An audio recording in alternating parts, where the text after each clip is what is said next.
do drop an album, they'll be proud to pay. Still out here on this mission, and I'm out. Welcome back to the Zach Knows Podcast.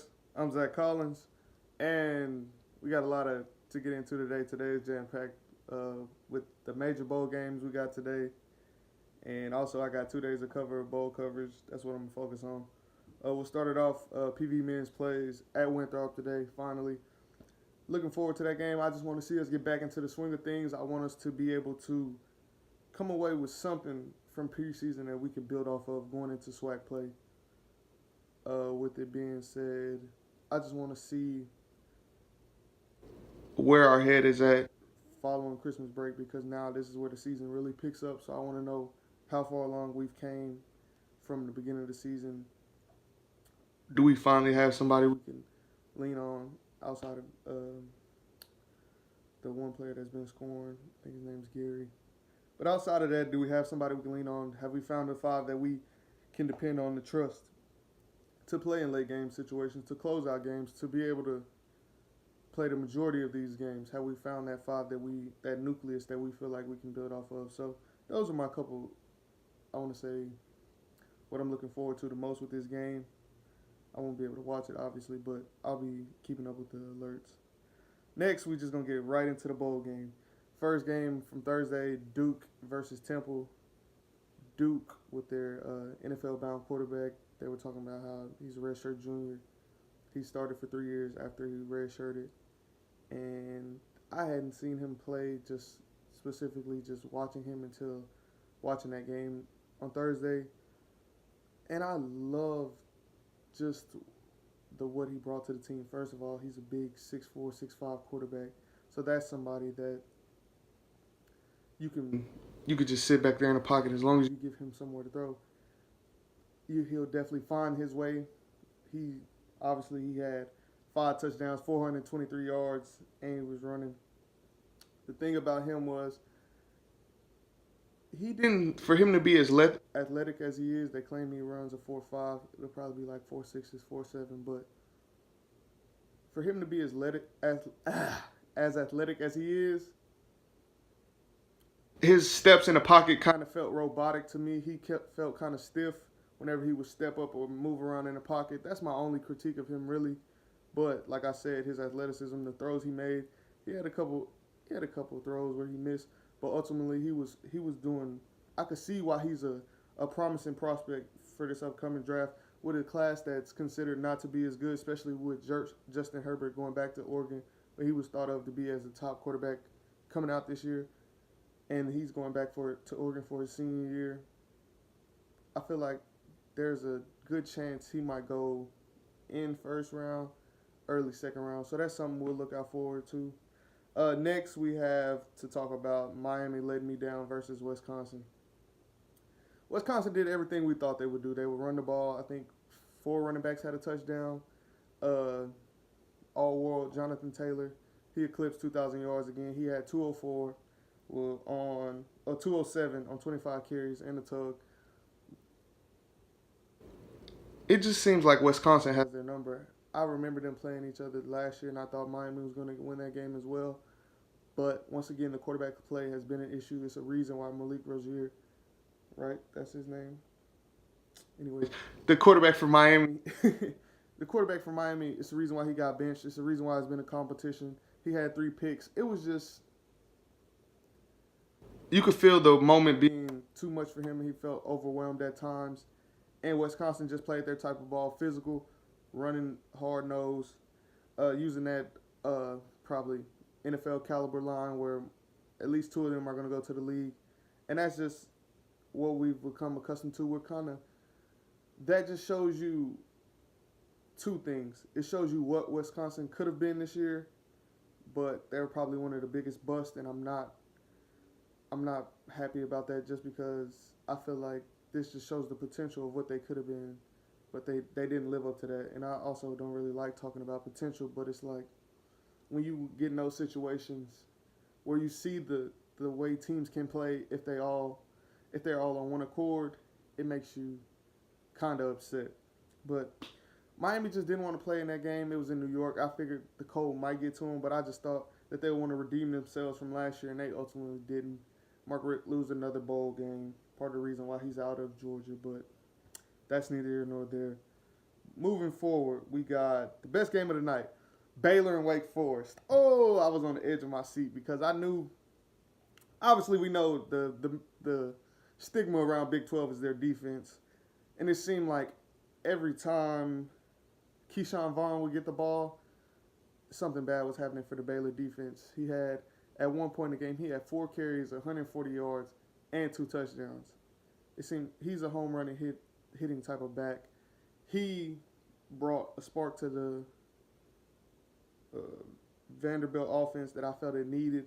They didn't lean on him as much as I felt like he should have. He only ended the game with 14 carries. He had 242 yards, which is a Texas Bowl record. But he could have had, honestly, a lot more just with the fact of it being Baylor is an offense that's known for scoring. Even now with Matt Rule, they found a quarterback in Charlie Brewer who had, I want to say, 384, 2 tugs, and then he also had 107 and another touchdown, but that was the slowest running quarterback he's seen on one boot play. But that's neither here nor there. Vanderbilt didn't lean on the running game. That got Vanderbilt to feeling like they had to pass it. Late when they were driving, they had a forced they got a fumble, and it just seemed like every time they would make steps to beat Baylor, Baylor would come back and finish it off. Baylor just wanted this game to go from winning one game last season. Last episode I said they didn't win a game, but they won one game, to now going to a bowl, winning 6 games, winning 5 of their last 6, and then winning the bowl game. That just shows you how Matt Rule has this team turning around, the belief he has within them, especially with it being a young team, a lot of sophomores, freshmen playing because of all the transgressions that has happened there. I love to see where they're going. I'm glad that he got to close that out. But I just feel like the way Keyshawn Vaughn was running the ball, he could have had upwards of 300 yards against that Baylor defense. It felt like they couldn't stop him. At times they weren't able to tackle to them. But when they needed the stops, their defense came through, and that's why they won the game. So for Thursday, I went 2-1. Moving on to Friday, I think I had the same record. Definitely had the same record. Starting it off, Purdue gets smacked by Auburn. Auburn scores 56 points in the first half. And it just shows you, one, why Ohio State doesn't deserve to be in the playoff. That was a big misconception, I want to say, going around. After championship week, Ohio State beat Michigan and then turned around and won their conference. They always felt like they got gypped out of a position in the playoff. And I always felt like that loss against Purdue, you can't come back from that. And with Purdue losing to Auburn, who was 5th in the SEC West and Purdue was 2nd in their part of the Big Ten, that just shows you the level of talent that's missing from the Purdue team. And it also shows you the depth of the SEC conference in the West. Not so much the East, but the West for sure. So, just going through some stats. I told y'all Jared Stidham was a quality quarterback. This is another team I want to talk about where they don't live up to their expectations. He didn't live up to his expectations in the SEC. For me, I felt like he would be a quarterback with the talent to be able to take over this conference, and he didn't do that. But obviously, during the season, he has spurts where he shows you what he can do. And when your playmakers are going 3 catches, 3 touchdowns, and 140 yards, that's we're not comparing Darius Slayton to Randy Moss in no way, shape, or form, but that's Randy Moss-like stats when first game against Dallas. He did the same thing, 3 catches, 3 touchdowns, over 100 yards. So it's just, when your playmakers are in that much of a rhythm, all you got to do is get the ball out of your hands, and you're there. For him to only have 15 completions, he had 321 yards. He had 5 touchdowns. And once again, Auburn was just better athletic-wise. In the trenches, I felt like they dominated just because they weren't allowed to get any pressure. The Big Ten game is so much slower. And Purdue being one of the spread offenses, I felt like they would have a chance to, at least whenever they got down, they would be able to play with them. But they couldn't hold on. They couldn't They didn't even stand a chance. And when you get behind the 8 ball so early like that, with them scoring 56 points in the first half, and the only touchdown Purdue had was a pick six, it's not going to be a pretty day for you. It just seemed like Purdue didn't come out to play that day. And congratulations to Auburn. Me not doing my research, not understanding that uh, West Virginia wasn't going to have Will Grier against Syracuse, and that ultimately hurt them. I felt like the play calling was pretty vanilla. They didn't want to put the quarterback that replaced him into a tricky situation. They didn't. I feel like he hasn't gained their trust as an offensive staff. Obviously, with him not being able to play anytime with Will Grier is there, just because their defense, Will Grier was putting up points, but their defense couldn't really stop anybody. So I felt like if they had Will Grier, they were going to win. But since he was not there, that hurt them. Syracuse came to play. Syracuse ultimately made a couple more plays than West Virginia. West Virginia looks like they're going to be in desperate need of a quarterback in this second recruiting signing period. Dana Holgorsen has always been a coach who's given the Texas, the OUs, a little run for their money in the Big 12. I don't see that stopping anytime soon, but he just needs a quarterback to lead his offense. He has I want to say NFL caliber receiver on the outside, number 13. I can't think of his name, but he's going to be a quality receiver one day in the league. And I just feel like if he has somebody to throw him the ball, because West Virginia does get the type of athletes it needs to be a good school, not only in the Big 12, but also within the bowl games at the later season. I don't see them going to the playoff anytime soon, but I do see them continue to be a bowl contender. So that was just my takeaway from there. And then another close game of Washington State holding off Iowa State. This game had questionable calls. I think it was 2 targeting penalties where 2 players got ejected. The first one wasn't. I felt like it wasn't like a question. It was targeting. The second one, it can be argued just because quarterback was already falling, and it's just a natural whenever you go into the ground to dip your head when you're tackling. So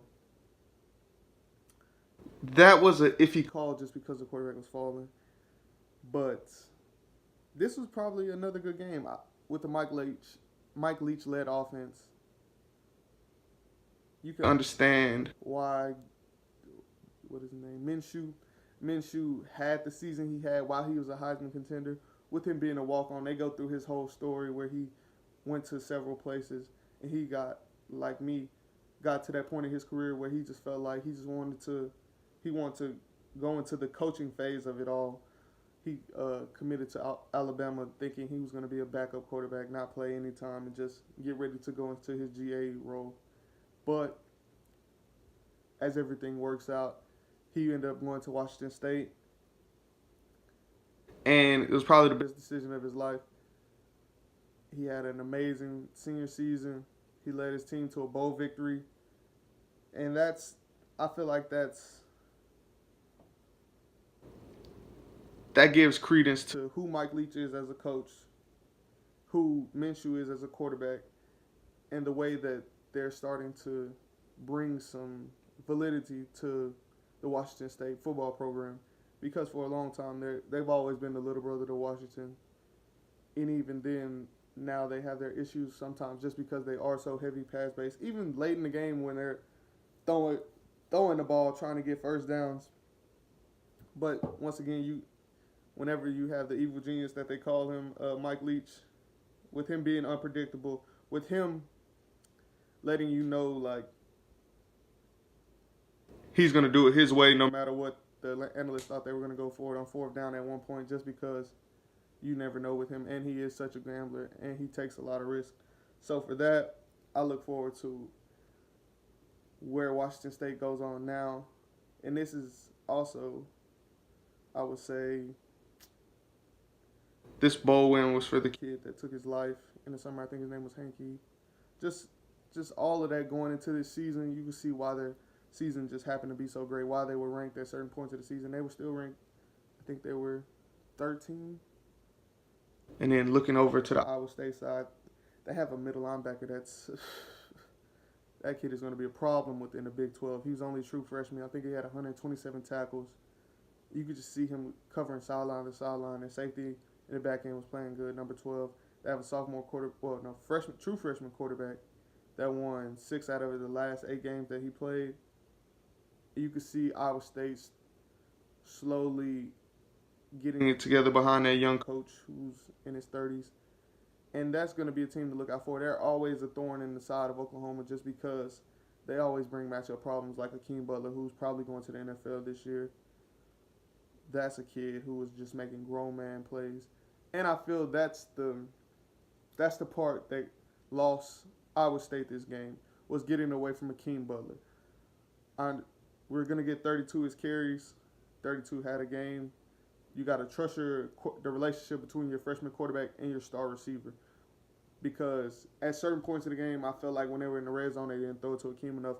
Although, on the 4th down, the quarterback definitely missed Akeem in the middle of the end zone wide open. But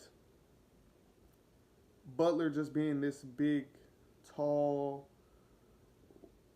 built receiver, I feel like they could have implemented him more in the offense. Now he was more of a decoy. And that was just, I feel like that's what got them behind the 8 ball, because all the Washington State DBs, nobody, I felt like, was over 6 foot. And even then, if they were 6 foot, they're still going to be 4 to 5 inches shorter than Butler. So for that to not be taken advantage of in key moments, I felt like that was the overall reason why they lost. But that's how the game goes. Washington State won by 2 points. I think it was like 28-26 or something like that. But that's not why we're here. Today is December 29th. Oklahoma plays Alabama at 7 p.m. Now we're gonna go through the rest of the games that we get to before then. But I just want you to know that's really why we're here. We're here for Oklahoma, Alabama. Y'all know who I think gonna win, but we'll get to that. So first, Nevada plays Arkansas State. I'm going back. I've been wavering on this pick for about maybe the last hour or so, 2 hours, simply because one of my good friends plays running back at Nevada, and my other good friend that I played at PV this year, he just transferred in from Arkansas State. So I'm trying to balance between whose opinion I want to believe more. I just feel like Nevada is going to win off their running game, and then they have a good quarterback that I feel like in certain times make the plays that need to be made. So, and I think this bowl game will mean more to them than it will for Arkansas State. So that's why I'm going to pick Nevada over Arkansas State. Originally, I picked Michigan to beat Florida. Then I did my research because all these players are sitting out in the games, and I was like, Michigan has roughly 4 first-round draft picks, maybe 3 on their defensive side. Rumored first overall pick in Rashawn Gary, top 10 pick Devin Bush. With that being said, I looked it up, made sure if they were playing. I said if they were playing in the game, I'm picking Michigan all day just because of that defense, just because Florida is known for defense, but these are players that's going to play 10-plus years in the league. Like, we're not just talking about this bowl game. We're not just talking about this season. We're not just talking about their college career. We're talking about the NFL level. And I feel like that's the type of talent these couple of players Michigan has, and they're sitting out. I think that's leaned more towards they're tired of the hardball. They felt like they've been built up this whole time he's been there, and he's told them they're going to do this, they're going to do that, and they still haven't beat Ohio State. That still hasn't come to fruition for them. And I think they're just ready to see what the next chapter of their life brings. So, that being said, Dan Mullen has his Gators playing real well down the stretch. They're going to have their first 10-win season when they win this bowl game in a couple of years. So it's all building blocks with this being his first season there. I hope I said Dan Mullen. Yeah, with Dan Mullen, this being his first season back at Florida, you could just see the turnaround he's had at this program. He's coached at other SEC institutions and turned them around towards the lower level. I think he was at Mississippi State, and that's when you think of blue bloods in the SEC, you think of LSU, Alabama, Florida, Tennessee, not so much Mississippi State, Ole Miss, schools like that. So for him to do that at Mississippi State, make them a contender, make them have NFL prospects year in and year out, for him to hit that talent over to Florida and turn them back to a winning program, I love to see that. Like I said, I'm picking Florida over Michigan. The boat game nobody cares about today is South Carolina to beat Virginia. I just see that as that lower level SEC school against an average ACC school, and I feel like the SEC will come out on top. That's all that matters. Semi-final action. You got Clemson and Notre Dame, and you got Oklahoma, Alabama. First game of the day, Clemson playing Notre Dame, probably 20 minutes from my house at AT&T Stadium in the Cotton Bowl. I'm taking Clemson, despite the suspension of their D lineman. I just see Clemson playing at a different type of speed, they bring a different style of offense than Notre Dame has seen. I don't think Notre Dame has played anybody on their schedule that'll prepare them for Clemson, whether it be the athletes they have on the outside, whether it be the defense they're about to face. I don't see Notre Dame having any way of stopping Clemson. The only way Notre Dame has a chance is if they allow their running back to get off and he has a good game and they control the clock. They're able to keep Clemson's offense off of the field, or if they're able to pressure that young quarterback, because even though this is the end of the season, he still is a true freshman. And I see that's the only trouble they have. But he doesn't play like a true freshman. He's poised. He gets the ball to his playmakers on the outside. He has to run it when he can't, when it's there for him. And I just see Clemson offense making more plays than the Notre Dame defense. So I have Clemson beating Notre Dame. Now, I've been telling people for the last month what I think is going to happen to this game. I told you he was going to win the Heisman Trophy. I told you they was going to beat Texas and get the 4th seed. I told you Ohio State was going to beat Michigan and let Oklahoma win the playoff. Now, when you hear for a month straight, your defense is terrible, y'all can't stop anybody, I don't know why y'all are in the playoff. You're not good enough to play against Alabama. Y'all are going to lose. When you hear that for a month straight, you just want to prove to yourself that you a 5-star too. You've been heavily recruited too. If you got an offer from Oklahoma, you probably got an offer from Alabama. That's typically how recruiting works. So, and Kyler Murray wants to prove that he didn't leave the SEC because he couldn't play there. He just left the SEC because it wasn't the best fit for him offensively. I feel like the thing that happens in this game is Oklahoma's playing with nothing to lose. They're just glad to be here. They weren't supposed to be here. Alabama is set to this standard. Alabama has to stop Kyler Murray. Alabama has to deal with all of these issues that Kyler Murray, Hollywood Brown, Cedarian Lamb, and the rest of the weapons we bring, Catalatera,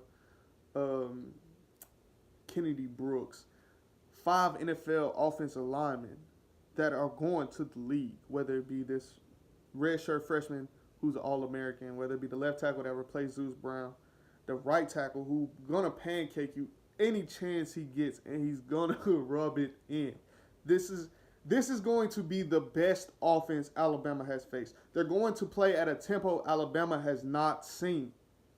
This is a matchup problem for Alabama. People act like they forget the first 3 or 4 games in the season. People were questioning if this Alabama defense was the same as the past. Now, towards the end of the season, this is the best Alabama defense they ever put together. This, that, and the third. Don't believe the hype. Quentin Williams saying that he doesn't think Kyler Murray is as good as he's thought out to be. That's going to come back to bite him. Do I see OU just running away with the game? No, but they're going to win. That's going to happen. The only way it doesn't happen is if Tua can't play and they allow Jalen Hurts to play, and Jalen Hurts being a running quarterback, a physical quarterback, he doesn't have to spread the ball around. And you can see our one issue was against Texas.